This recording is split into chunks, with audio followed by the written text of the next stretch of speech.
Ladies and gentlemen, good morning and welcome to this week's DGAP morning briefing. I'm Henning Hoff, Executive Editor of Internationale Politik Quarterly. Russia's war against Ukraine enters its 839th day, 839.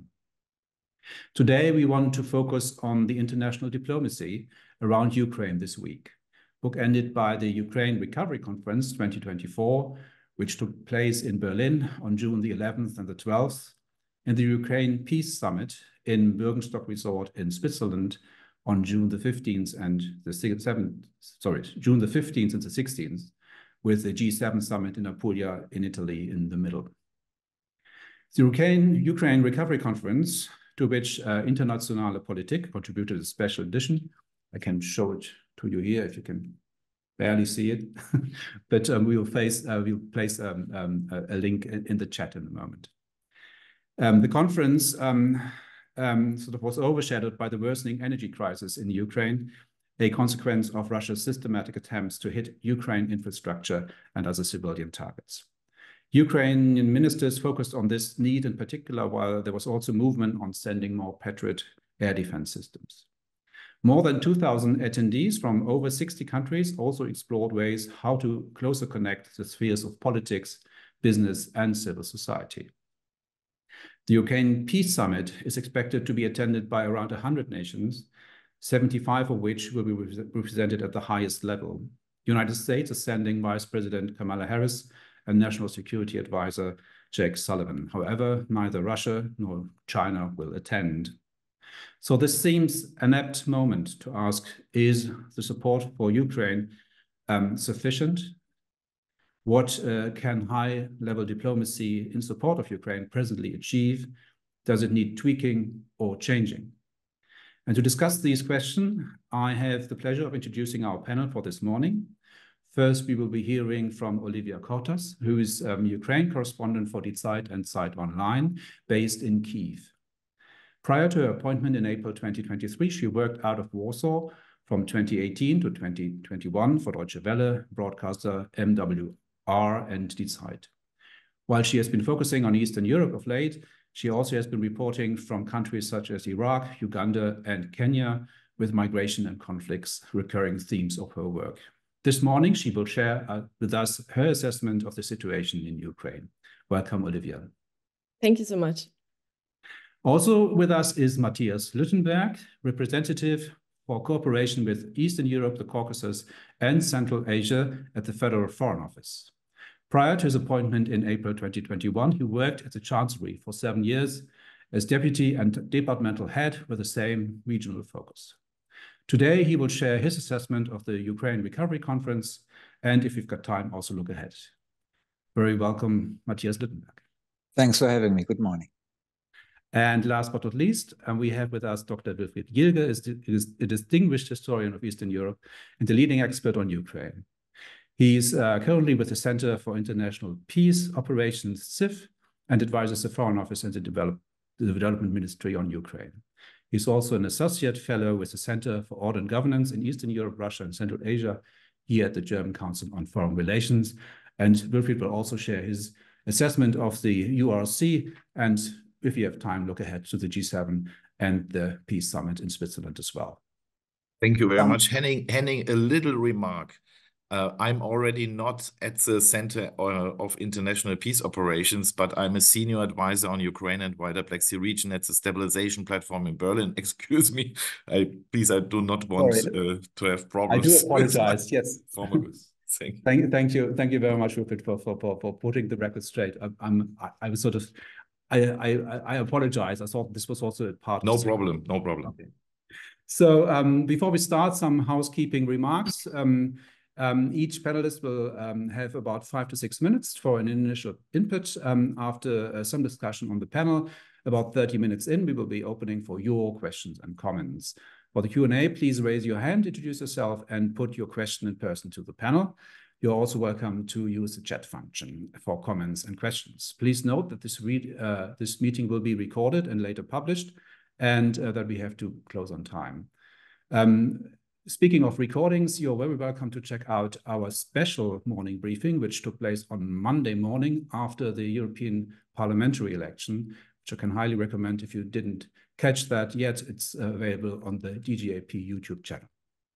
And with a word of thanks to Jan Stöckmann, Milan Itsch, Julia Lueva, Wiebke Evering, Helga Beck, and others who keep these briefings running. Let's start with Olivia. Hello, I'm very happy that I'm here. I'm going to focus on the situation on the ground in Ukraine first, and then briefly going to say what Ukraine is expecting from the upcoming and the past conference. As you know, probably in the last couple of months, the situation on the ground has been very dire on the front line as well as for the civilians, especially in the last 2 months. The attacks on the civilian infrastructure have been increasing. I want to briefly talk about the situation at the front line because we're always asking, what does Ukraine need?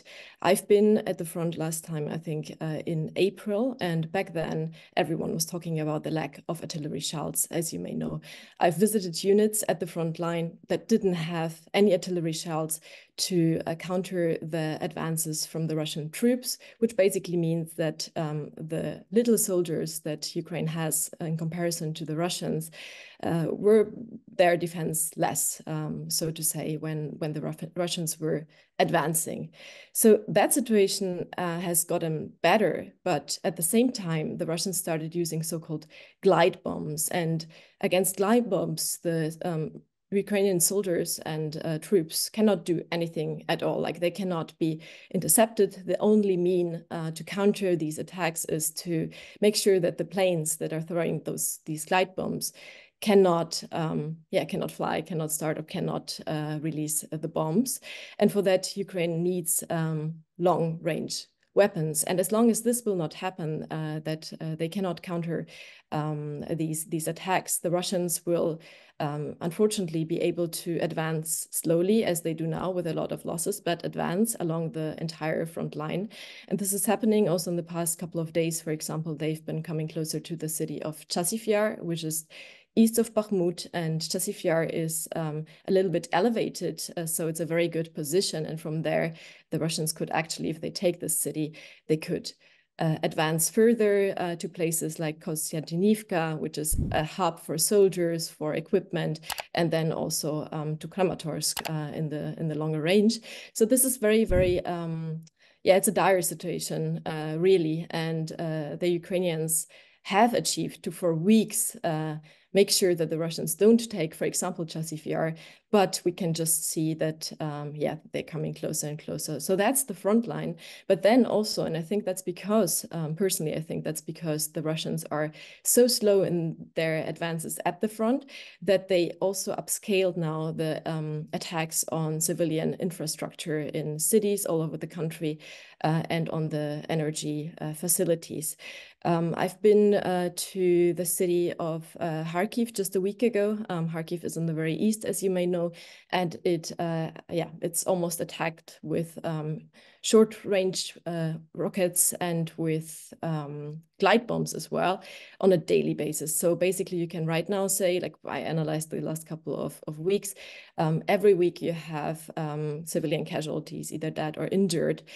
And it was a bit heartbreaking to be in a city that has just been recovering from the very first months of 2022. It's a city that had 1.5 million inhabitants prior to the invasion, and now had again 1.2 million. But many families with children are leaving the city because it is just it is just a thing of luck if you're hit or not. If you imagine that a country is attacking big cities with glide bombs as well that are altered and therefore unprecise, Russia drops many of these bombs even above Russian territory.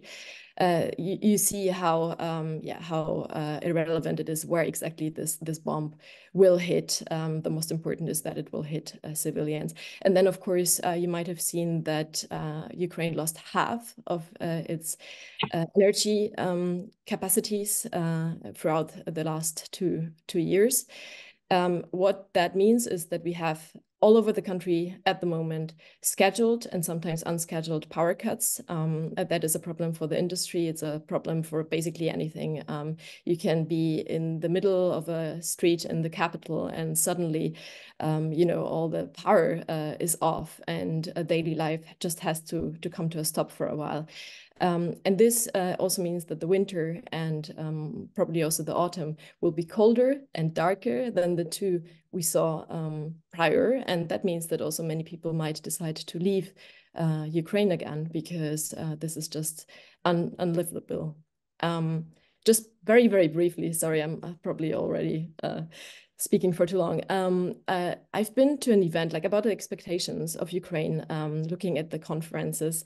The Ukraine Recovery Conference, I happened to be at an event yesterday where civil society and Ukrainian civil society and Ukrainian politicians have talked about what was discussed and how happy they are with this. And just what I thought was very remarkable was that a very influential politician of the opposition, Ivana Klimput-Zintade, was in the audience, and she raised her hand after a panel and she said, I think we haven't been able to communicate or we have not achieved to communicate the urgency that this is a fight for survival, and that survival and weapons are the most important right now. And of course, Ukraine wants to have those long-term partnerships with Western partners in order to recover the country, in order to rebuild energy facilities, for example. But at the moment, the country is under huge attacks, and that's just the priority to receive weapons that help, especially air defense weapons that help intercept those rockets and to shoot down those drones. And then maybe, I don't know, maybe we will talk later about the upcoming peace summit. Maybe that's smart that I just cut it now, and we talk about that a little bit later, what Ukraine expects for mid of June, for 15th of June in Switzerland. Thank you very much, Olivia. Yes, definitely, we'll come to that in a moment. But let's go now to Matthias Lüttenberg for his assessment of the Ukraine Recovery Conference, which ended yesterday. Thank you very much. And indeed, it's very timely that we're discussing support for Ukraine against the backdrop that Olivia has just painted. And indeed, it's a very dire situation, a serious situation. And therefore, it's even more important that in these difficult times, the international community is sending out a signal of its commitment, of its solidarity, its support.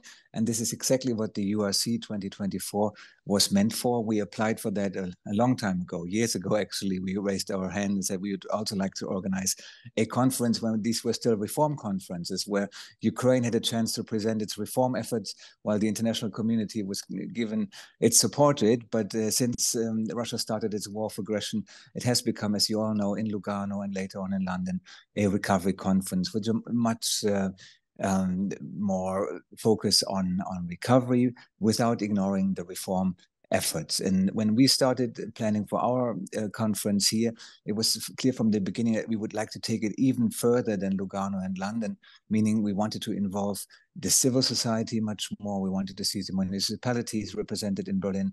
We wanted to see, of course, the business community in Berlin, but we also wanted to see NGOs in a much larger frame than we had that before. And I think that was the concept. We even counted more than 3,000 participants on the first day. The official numbers are sometimes a bit different, but I know from our guys how many badges they handed out on the first day. So it's more than 3,400 actually who were actually present on that day. And this is really huge and much bigger than the other conference, but it's not about the size really. It's also about the content and the participants. And we were, of course, very happy that President Zelensky was present with us on the first day. In terms of the achievements of this conference, we are also very happy. It's not a pledging conference in the sense of the word. And of course, in London, we were very happy that the European Union announced its 50 billion euro package until 2027, and that made the London pledge much more remarkable than ours. But ours stands at more than 16 billion euro now. And I think this is a very, very good result, and it's the support which is meant in 4 different dimensions.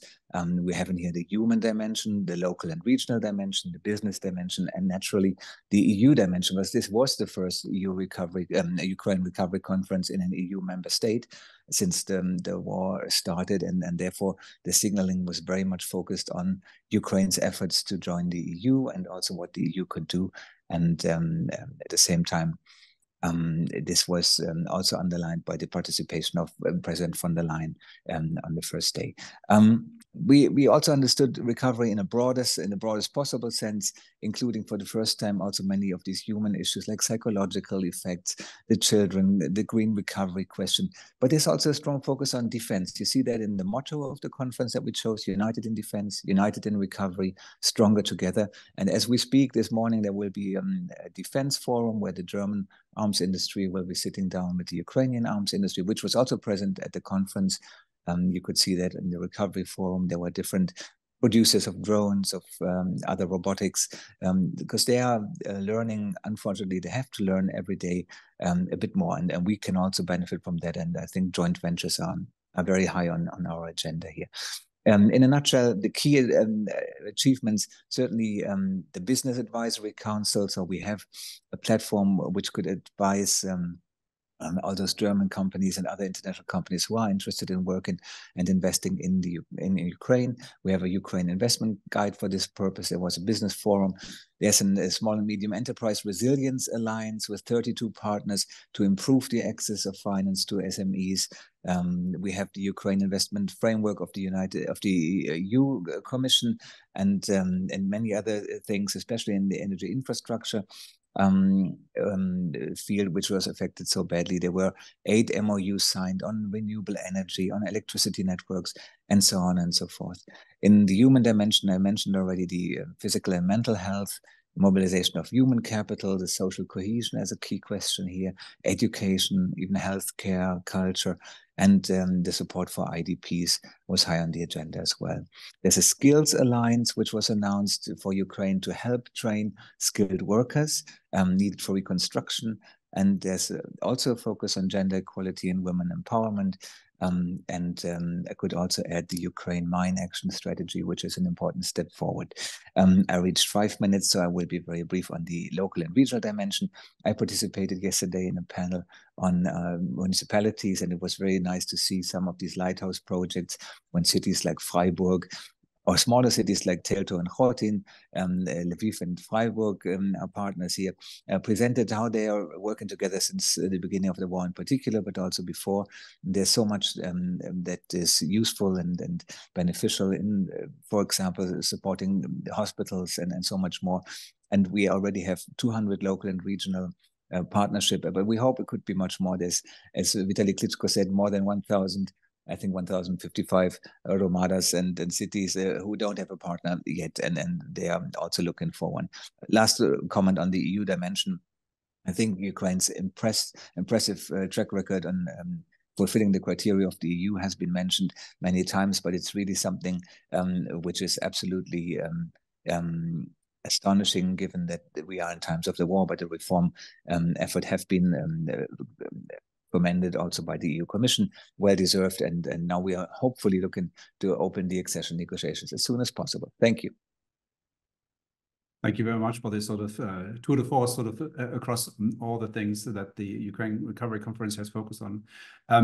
Let's jump on to Wilfried for his assessment, and then I've got a few questions for our panelists. Wilfried, please. Yes, thank you very much. I think Matthias Lüttenberg said the most important about the URC conferences. Maybe I would look here more at a general approach. We have more than one conference that day. We had the URC conference. We have tomorrow the J7 conference in Bari, and then we have the so-called Peace Summit in Switzerland. And I think it is very important to note that that is also, I think, part of an effort to turn the attention to Ukraine. And when it comes, for example, to the Switzerland summit, I think one motive actually of the Ukrainian government was to cover, let me say, the initiative for efforts preparing for an end of the war and to counter other measures also of the Russian Federation. You know that Russia also gathered the BRICS states and is also a little bit nervous when you look at the propaganda, what is happening tomorrow and what will happen at the Bürgenstock in Switzerland. I mean, to finish on the URC, I think, and I would like to underline that, you can say that I think we made a great step ahead in order to realize the whole society approach, because the civil society, for example, and the Ukrainian expert community, the international expert community was not only invited, they were part in important panels in the EU dimension, in the dimension for the communities. I think that is very important. And I think it's important that now the other states, the other hosts of the next URC, like Italy, they cannot go back behind that. And the second point maybe is that the discussions in these dimensions were quite detailed. I mean, what is for me very interesting that the reform discussion was on a high level in the EU dimension, and it gives us now also the opportunity to draw conclusions and to sort out now the fields of the reform agenda actually in the areas of rule of law, the anti-corruption fight, what has to be done, what are the next steps. And I think, therefore, it was very helpful, maybe that to finish. Concerning the other summits, I think it is important to know that to a certain extent, when it comes to Ukraine, the J7 summit will a little bit build up on the discussions we had in the European dimension on the restoration of assets and the establishment of a compensation mechanism. One important part of the support agenda of the summit in Bari will be perhaps that the J7 will offer Ukraine a loan or a credit which eventually could be secured by the windfall profits of Russian assets lying, storing in Europe. As you know, we have in Europe up to 260 billion euro of Russian assets. And you know that there was a controversy how to use them in order to force the Russian side as an aggressor to pay for the mass destruction Mrs. Cortez has described. I think that is, by the way, a very important issue to legitimate the sustainable support of taxpayers in Europe, that taxpayers know they will for a longer time also support Ukraine, but the aggressor has to pay.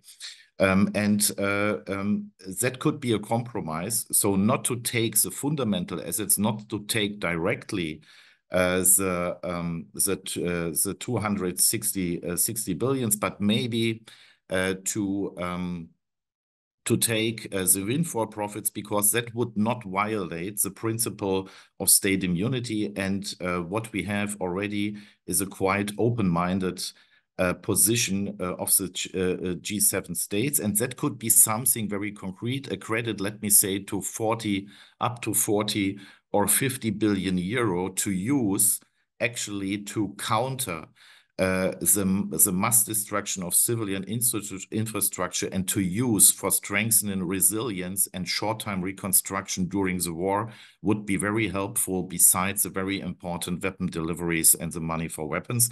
I think another thing will be, of course, I think, another joint declaration on common support for Ukraine.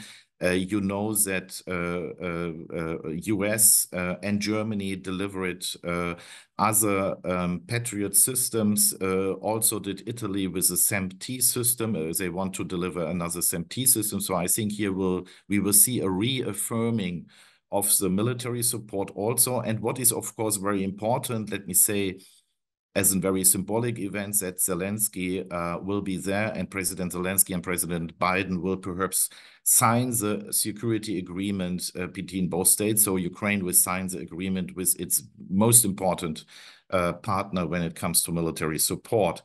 And what we also see on the agenda brings us also to the summit in Switzerland, because on the agenda you also have a very let me say, clear dimension of the global south.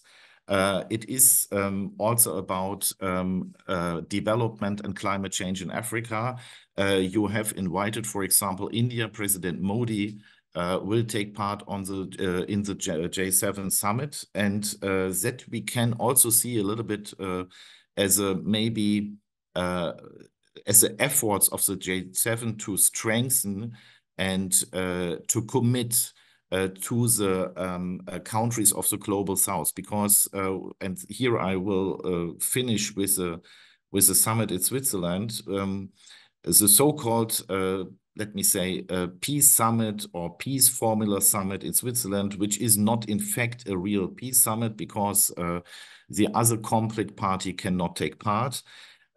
Here, I think one of the most important concerns of the Ukrainian side and Switzerland is actually the outreach to the global south in order, and I think that is the main demand and the main aim of that conference, which cannot be a peace conference when we also take serious what we were told by Olivia Cortez when it comes to the current situation. But the main concern will be to integrate not only the traditional partners, the North American and European partners of Ukraine, but also the global south, countries like India, South Africa, Brazil, South America, into a preparing structure with elements which could be form the basis of a maybe future format for a really peace and negotiation. So to win other states to reaffirm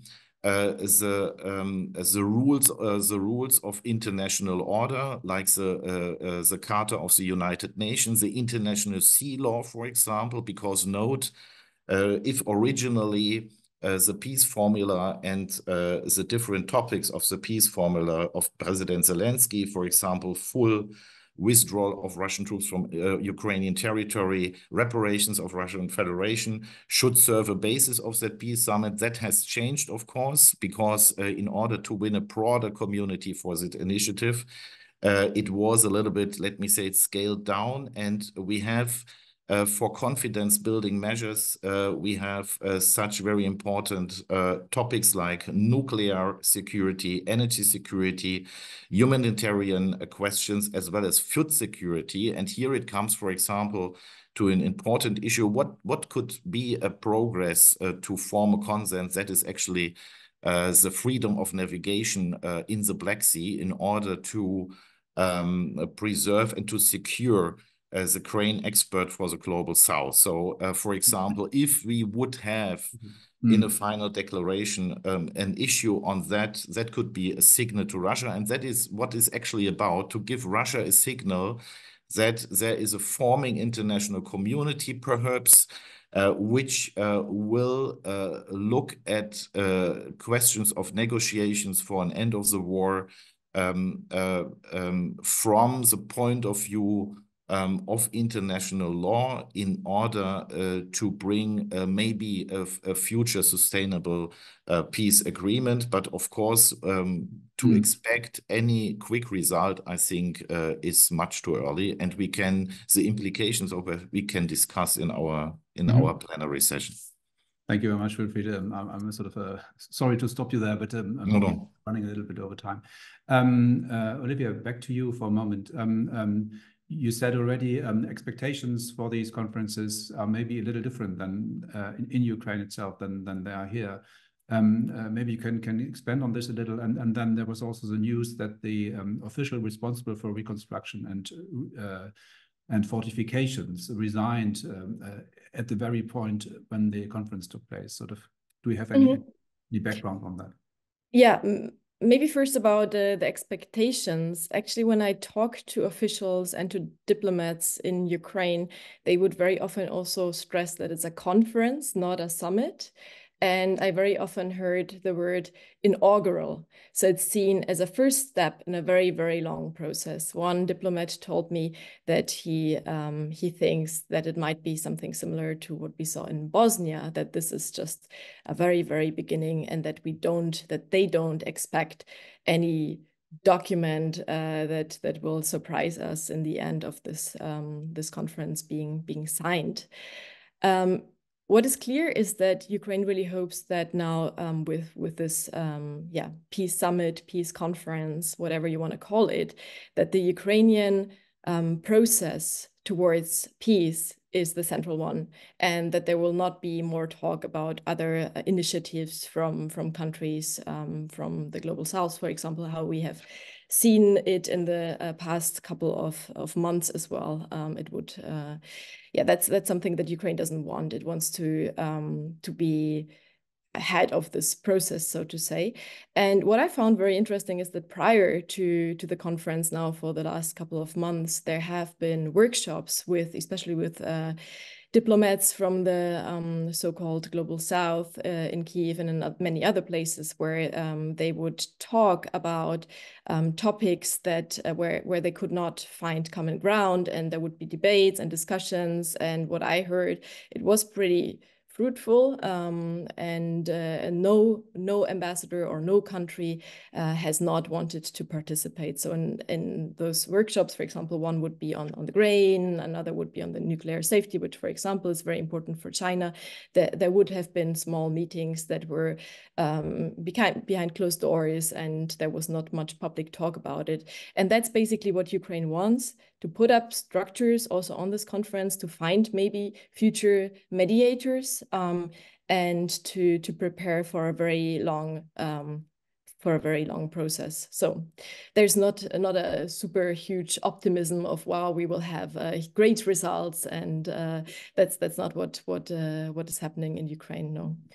And then, yes, as you mentioned, Mustafa Nayyem resigned. There's been tensions within internal politics, so to say, in Ukraine for weeks. We've seen that, especially the Mustafa Nayyem comes from the anti-corruption bubble, and is very strongly connected there. And especially these people criticize this step a lot, and criticize the growing influence of the presidential office. And the presidential office is a pretty closed environment, so to say. So it's just a couple of officials that really take a bigger and bigger influence on the government, on parliament as well.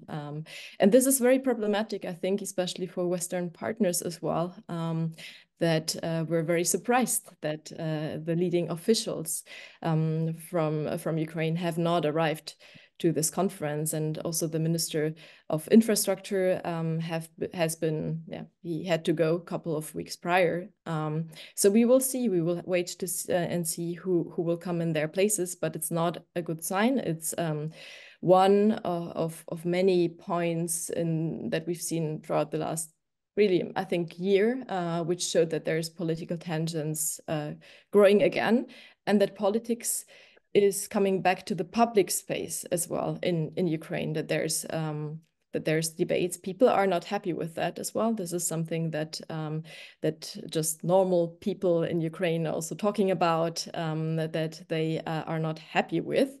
And yeah, I think that's something that we will have to focus more on in the next couple of months, because I think this will not stop.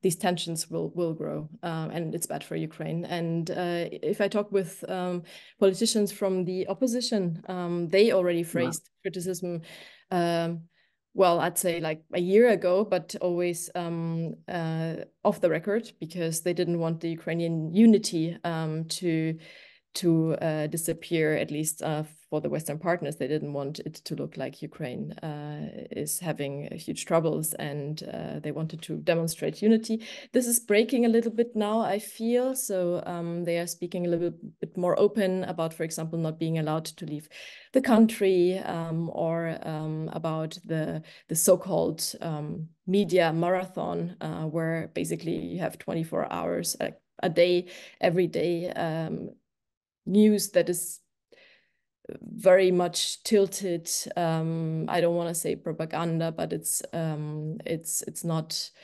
It doesn't allow all opposition politicians on the news, and that's like the biggest challenges that are being shown there. So this is something that is criticized, and I think it will be also more criticized in Ukraine, actually. Great, thank you very much for these insights. Matthias Lüttenberg, I want to bring it back to the sort of global diplomacy. Do you share Wilfried Ilge's assessment that sort of the focus really is on the so-called global south, and to shore up sort of international support for the point of view, or the way we in Europe, in the so-called global West, see this conflict as Russia in breach of international law? Yeah, thank you for that question. Of course, it's very important to do this outreach. And this is not just starting in Bürgenstock, it's a continuation of what Ukraine jointly with us and many other friends and partners are trying to do. I just want to remind you of the 4 conferences of the National Security Advisors, which were the precursor, so to speak, in places like Malta and Jeddah and elsewhere, where we tried to include as many stakeholders as possible. And I was personally present in Malta, for example, and we had a number of representatives of the so-called global south, like from countries like South Africa and so on and so forth. And that's important to make them understand what is at stake here, what is this whole war about, and what are the effects which are also touching countries like South Africa when we think of the grain exports, for example. But the nuclear dimension is certainly a topic where many countries in the world would listen carefully, because they don't want to see any precedents here. Even China is very keen on, and they made it public as well, on this particular note. It's really deplorable that China is not participating in Bürgenstock this weekend, and we can speculate about the reasons, but for us, China remains a key interlocutor in this whole effort to end the peace, to come to a peaceful solution involving Russia. And then this is the other downside, of course. In Bürgenstock, there will be no Russian representative, which is not really a surprise, and the Ukrainians have made that very clear, and I think this is deserves our support to say that in the next step, of course, we are open to sit down also with the Russians to see how a just and lasting peace can be achieved. And this is the whole purpose of this exercise, to prepare the ground for such an agreement on the basis not only of Zelensky's 10-point plan, but also of the ideas which have evolved in the meantime. Maybe this is not about take it or leave it, especially with the participants from the Global South. We want to listen what they have to bring to the table to this discussion. And maybe at the end of the day, there will be a communique of the Swiss hosts, and not necessarily a new peace plan. But this discussion, as others here said today, it's the start of a long process. We are part of this process anyhow, because we are co-hosting the working group on the 8th principle, which is the environmental protection working group. And so Germany has been involved very closely in the implementation of the 10-point peace plan. But in all frankness, it's not necessarily a topic which is attracting too much attention also in the so-called global south, and therefore we might have to adjust our approach, and therefore Bürgenstock is important.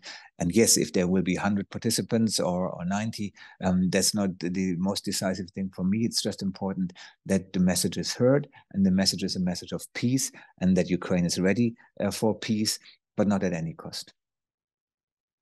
Thank you very much. Since we are way past the 30-minute line, and Klaus Wittmann is waiting quite patiently with his hand up, I think we switch now to Q&A, and Klaus Wittmann has the first question. There are also 2 questions in the chat I can put to our panel, but feel free to raise your hand as well. Now we've lost... Oh, no, there he is. Sorry. Klaus Wittmann, please, your question. And yes, please... good morning. To Olivia Cortas, who was at the front. my question, have you seen effects of the decision-taking, among others, by the US and Germany, very late in my mind, that their weapons may be used against targets on the Russian side of the border and for keeping at distance the airplanes with the glide bombs? Have you seen effects of that? And do you have the impression that even this authorization is still rather restricted? And a question to Wilfried. You talked about the security agreements, which of course are for the long run. Do you agree that if Ukraine loses the war in the short run, these security agreements are nothing more than paper? And on the last thing that Olivia said, I also have a question. The dysfunctionalities in the Ukrainian presidential system, one of the most disturbing details, in my view, is what I heard some time ago, that Zelensky and Mayor Klitschko never talk to each other. Do you have a comment on that? Thank you very much. Quite a number of questions already, but let's hear also from Hans-Jürgen Heimsoth, I think, if I can read that correctly. The name is cut off a little. Please, your question. And if you could introduce yourself, Klaus Wittmann is a former Bundeswehr general and with Aspen Institute, I think. And please, Mr. Heimsoth. Jürgen Heimsoth, I was formerly Foreign Service and also in Ukraine as ambassador. I thought the conference URC was really good for that, what such a conference can offer, but also the big problems which Ukrainers were also quite clear next to energy for winter. It was a question of manpower also for economy, because if we want to keep the economy going in Ukraine, this is a big problem and will be a bigger problem when even more people leave the country. But there's also a problem of manpower for the Ukrainian army. I would like to hear from Olivia Cartas, how are things developing with a new mobilization effort from Ukrainian government? Thank you. Thank you very much. I think that's enough for one round. I would like to offer all our panelists to respond to aspects of these questions, maybe starting with Olivia, please. Yes, so I have just left Kharkiv the day that the decision was announced that Ukraine can also use Western weapons to target military targets in Belgorod region, actually, right? So it's I think, yes, it is a bit too restrictive when we talk about glide bombs. Glide bombs are, as you know, they are, I don't know if you say like released from planes 70 to 80 kilometers from the front line. So this is out of reach of Belgorod region. You basically have to target the places where the planes are starting from. And this Ukraine, as I understand, is not allowed to do. So I think it's a bit restrictive. And also talking about being now able to target Belgorod region. I mean, that's a military hub, basically. And rockets from there fly for 40 seconds, so they cannot be intercepted. So it's I hope it's gonna show at least a little bit of an effect when it comes to the region of Kharkiv, but that's basically the goal of this, of these new regulations. But Ukraine doesn't have overly much of these weapons either. So I don't think that we can now think, oh, Kharkiv is safe because now Germany and the US allowed the Ukrainians to use these weapons on Russian territory. So I think this decision comes, like, that's just my opinion. I think it comes way too late, and I think it's still too restrictive, the use of weapons. And then the mobilization. Yeah, so we can see that the new mobilization law that had, like, I think 4,000 plus amendments, it is used now. So I know people who are 25 years and they already are now in the training centers because they've been mobilized away from the streets. I know that mobilization measures on the streets have increased just by merely being in the capital and hearing from basically every man in my surrounding that they have seen people who are handing out I don't know how you call that in English, actually, sorry, but the letters. But still, I think the main points, which I think are problematic, they stay problematic. And from many men already early this year, when mobilization was discussed very much, I heard that they would actually go fight, but that they are afraid that the training centers, that they are really bad, that the quality is bad, and that after 4 weeks they will just end up as infantry somewhere around Avdiivka, it was back then, or now around Chasiv Yar it would be. So yeah, this hasn't changed. The training centers are still bad. The quality isn't good. And then many people do end up at the front line shortly after being mobilized. Like, I can say that because I've talked to soldiers at the front line who just told me, I can't tell you much because 2 months ago I've been at home. So this is problematic, because as long as this stays the case, people who think about going and joining the army now, because there are some people who would like to join the army, frankly, like my neighbor wants that. They are still hesitant because they are just afraid of not having any say and not being well trained. Thank you very much. Wilfried, you wanted to come in, I think. Yes, concerning the security agreements, I mean, we should be very clear here that that is nothing for the moment. It does not help now. The security agreements have to be developed, and they are important to support Ukraine sustainably in the future, but they have to be spelled out more concretely, precisely, with timelines, with concrete volumes of investment. The second point is on mobilization. At first, the problem was the mobilization. I have been to Kiev 2 weeks in April. I will go now to Kiev for some weeks. I also spoke with soldiers. There are 2 points. The first point is that now everyone is targeted, everyone. The problem is that there are also regulations for certain groups that they can make their things, also for the NGOs. And the procedures are not every time really realized. So the people, what the people want to have, they understand that mobilization has to be done. But they want to have clear rules and procedures. And I think that is a very important challenge to not provoke further conflicts in Ukrainian society. The second point is very important, what I got from the people. I mean, we are speaking about glide bombs, about towers and all these things. Don't forget that for the soldiers on the ground, German tanks are very important, German and American tanks. What I was told by soldiers is, it is not about the money so much. It is about that I have really the equipment which will protect me. And those units who have these armored vehicles from the partners, that is really, I mean, if you see that unit, that is really, it stimulates the motivation. Third point, we are speaking all the time about new steps. We allow the Ukrainians that they would not die, that they now can also target the borderland behind Kharkiv. What we need is a strategy. We need to learn from the field and to formulate in the current situation a concrete, realistic military aim which Ukraine can fulfill.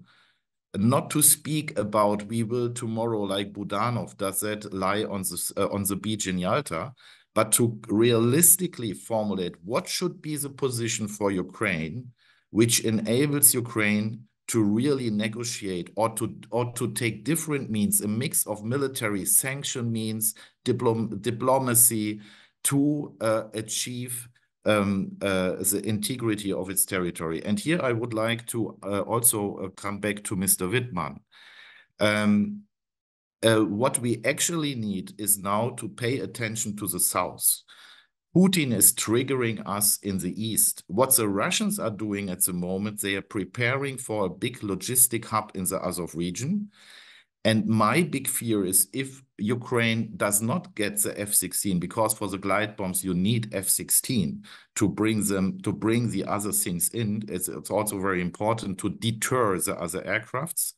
But it is very important to know that if we do not allow Ukraine, for example, also to target the air bases in the Azov region, in the Kuban region, which are heavily attacking on the south of Ukraine. If Ukraine cannot break the railway logistic, which is building up as an alternative to the Crimean hub, I fear that we get in the next year a new offensive, and maybe rapture deployment in the south, while we are all concentrating on the north. That is a big fear of the commands in Ukraine, and to undermine that tactics of the Russian Federation, because the main aim of the aggressor is the south and the full cut off of Ukraine from the sea. That is still not finished, that aim. And only if you undermine the main aim of the Russians, you will have a chance for anything what is about negotiations. And therefore they need Taurus. They do not need Taurus only for the Crimean Bridge. They need Taurus to undermine a heavy build-up also of trainings platforms for city fighting in the Zaporizhian region. Very concerning. Young Ukrainians in the occupied regions have to make trainings for Russian sitting fighting. And that is a clear hint to Odessa. So if we do not stop with these little steps, and here we do something, and here we do something alone, we only will Ukraine allow not to die, but not to finish the war. Thank you. Matthias Lüttenberg, maybe you want to respond to this sort of lack of strategy, which Wilfried Hege has just talked about. And there are two things from the chat I might just add, although they are not connected really. One is on gender equality, sort of if you can make a comment on in how far that was sort of a topic, or sort of even took more concrete steps during the URC. And Salma Aberkan, she asked, Salima Aberkan asked sort of was it a success overall? But maybe start with the strategy. Yeah, thank you very much.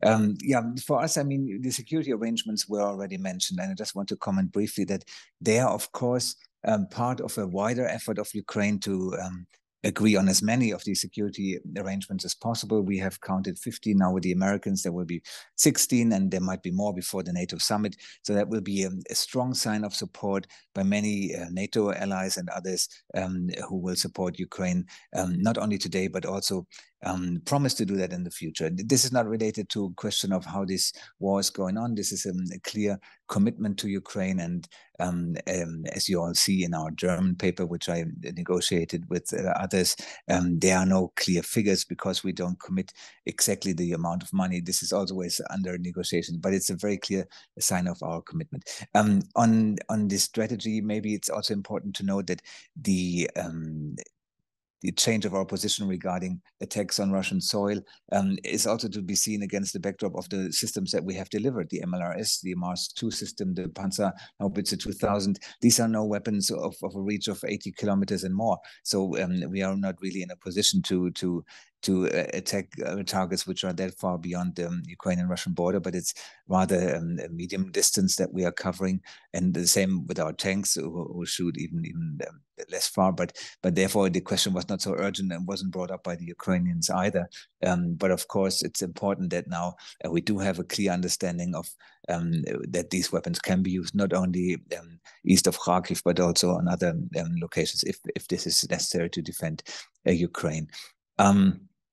Yeah, maybe that on the gender equality, there was a panel dedicated to gender questions. I couldn't take part in that one. There's too much going on in parallel, but and I haven't heard the readout, but I think it was important to put that on the agenda and to allow a space for this discussion to take place, what actually could be the benefit or the achievements that we already have here. And to the last point, yes, I clearly say that this conference was a success in many regards. I think to bring so many topics on the agenda of the international community, like the civil society efforts, like the municipalities, but also to have such a high-ranking audience in Berlin. And I think the huge number of participants also underlines that this is what we wanted to send as a strong signal to the world. There was nothing which I would consider to be a failure in this conference protocol-wise. The organization was very smooth. So I'm grateful. I know that many people suffered because of the underground and President Zelensky being in Berlin, but this is, I think, a price that, at least from the Foreign Office's point of view, we are ready to pay. Thank you very much. Wilfried, you wanted to come in again? Yep. Very, very quickly, I did not speak only about Germany, of course. It is about a coordinated strategy, because different countries of support, they have different facilities, as Matthias Lüttenberg said, and that should be coordinated better. And one should do that, the other should do that, I think, and that should be combined with a concrete strategic seal. Very shortly on the I missed that Klitschko-Zelensky question. I mean, the Klitschko-Zelensky question has two dimensions. That is a Poroshenko-Zelensky question, because the Poroshenko-Zelensky question is the ongoing rivalry between the two former and current president, which has its irrational dimensions. I would not like to comment. And Mr. Klitschko is, of course, a very close partner to Mr. Poroshenko, but there is another dimension which has a political substance, and that is the problem of communities. And that is also, I would like to build up on Olivia Cortas, where are the concerns when it comes to reforms and when it comes to democracy in the time of war. And that is a heavy recentralization. And actually Klitschko is very clear here, and has been clear, that the very intransparent, for example, implementations of civil military administrations, that the lack of willingness to completely implement the reform of self-government, and I name it reform of self-government, not as decentralization. And here's a problem. There is a big mistrust in the vertical of Ukrainian executive to communities. And there is a problem to really understand, actually, when it comes to recovery, that the communities need a self-sufficient body for spending money in the spirit of self-governance, so that the communities can fulfill really their own duties for recovery. And we have still a top-down approach, and I think that approach has, I have to say, has grown, as well as we also see in other parts, and that was also remarkable at the conference. We had great discussions and very good commitments of the Ukrainian stakeholders in many fields, but it was for me also a lesson to learn what has been silenced when it comes to Supreme Court, when it comes to other courts which should be completed. So that is also what we should analyze afterwards to make a follow-up on that. Thank you. Thank you very much. Now we've got a problem, because we've got only 3 minutes left, and we've got 2 hands up, which I'm happy to call. Matthias Lüttenberg is already sort of moving, which is good. So let's. But I'm here. Excellent. So Julia Langbein, please introduce yourself and your question, and my colleague Milan Nitsch, and then we try to wrap it up. Julia Langbein from the Center for East European and International Studies, ZEUS in Berlin. I have a question that kind of perfectly builds on what Wilfried Jilge just said about the top-down dynamic of the recovery process, and about the top-down dynamic that can unfold when it comes to implementing the Ukraine plan. And I wanted to ask, I mean, the URC focused very much on, and rightfully so, on the whole of society approach. But and it kind of brought together lots of stakeholders, civil society, politics, business, and so on. But what I would like to know is, to what extent have ideas been developed at the URC in order to institutionalize, routinize this whole of society approach beyond the URC? That would be interesting to know, in order to avoid that this top-down dynamic unfolds further when it comes to implementing and maybe also adjusting the Ukraine plan in the future. Thank you very much. And Milan, please. Thank you, Henning. I don't want to make your job more difficult. I have I don't have a question, but a thank you note to Matthias Luttenberg, using his chance that he's with us before he will move on in his diplomatic career. So thank you very much, Matthias, for working with think tanks. Your expertise and openness will be missed. Thank you very much, Milan.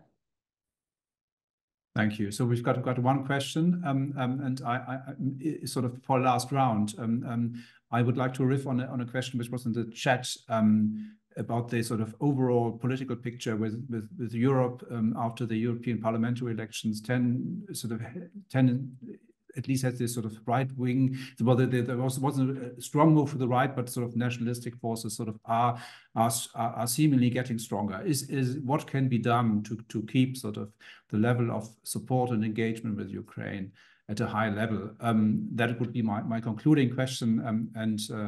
I don't know who of you would like to respond to Julia Langbein. No. Wilfried, please, yes. And then maybe add your thought on how to, and then we go to Matthias Luttenberg, and Olivia Cordes has the last word. Okay, should I? Yes, please. Yes, please. Okay. So, Julia, I think the conference really was a big success because at first time, the civil society, the communities were part in the main conference and not in side events, and they could discuss with the stakeholders. I got from the mayors, for example, that they told me they were very happy to have the possibility in Berlin to discuss with their ministers better than in Ukraine. So I think that was really a good thing. And what we now have to do is, and there were, by the way, also the first ideas launched, and we should build up here to have also a permanent, let me say, structure for the civil society and communities as we have it now for the advisory board for the business. Yes, what would be very good. I think that was the first step. I think the next host cannot go behind, and actually what you said would be the first step in 2 dimensions, how to make the participation permanent, and on the other hand, even more to take the knowledge of the civil society to plan the strategic outlines of the conference. But that is very difficult. You have to begin very early. It binds resources. We have to think about that. It's not so easy. Very shortly, what could be done very shortly on that?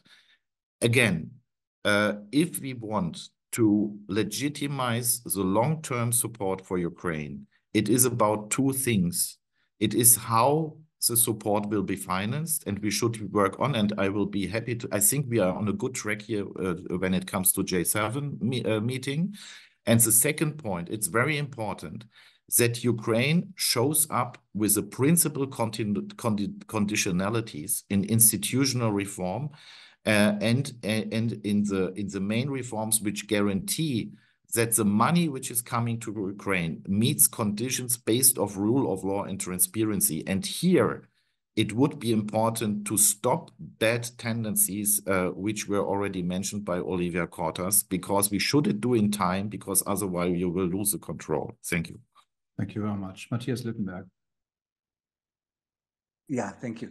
Just very briefly, because we're really out of time, but on the civil society, the Italian hosts who will be hosting 2025 have committed to take on the work in all 4 dimensions, so including the human dimension. Therefore, I'm confident that at least the USC will continue to work with municipality and with civil society more than before. But of course, it's really important that we involve all these actors in everything that we're doing, because most of the key reforms, from justice to decentralization, do impact so many of the very active Ukrainian civil society. On the other point, the outcome of the European elections, and I think for me the key is communication. Our politicians have to be very frank and open and courageous about the risks that Russia's war against Ukraine is posing to us, but also about the needs which are out there for Ukraine. And when we discuss recovery, we're talking about huge amounts of money, but this has to be made public. We have to explain to our people, why do we need to spend this money,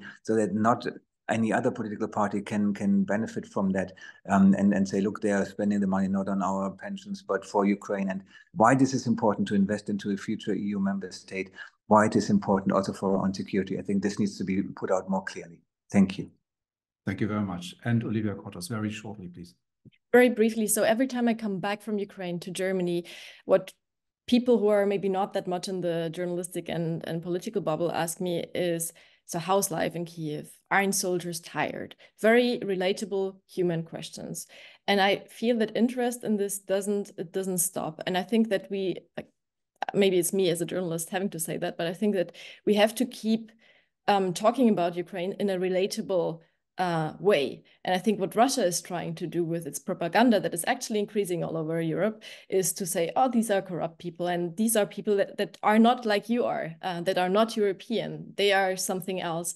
And I think this is very, very important to just focus on the Ukrainian society as a European society. And every person, I think, who goes to Ukraine just for 2 days is helpful in all of this. And I think this is important to not lose the connection, not think about, oh, this is just a country at war with soldiers in uniforms. No, this is a country where people who are fathers of sons have to go to the front line in order to defend their nation.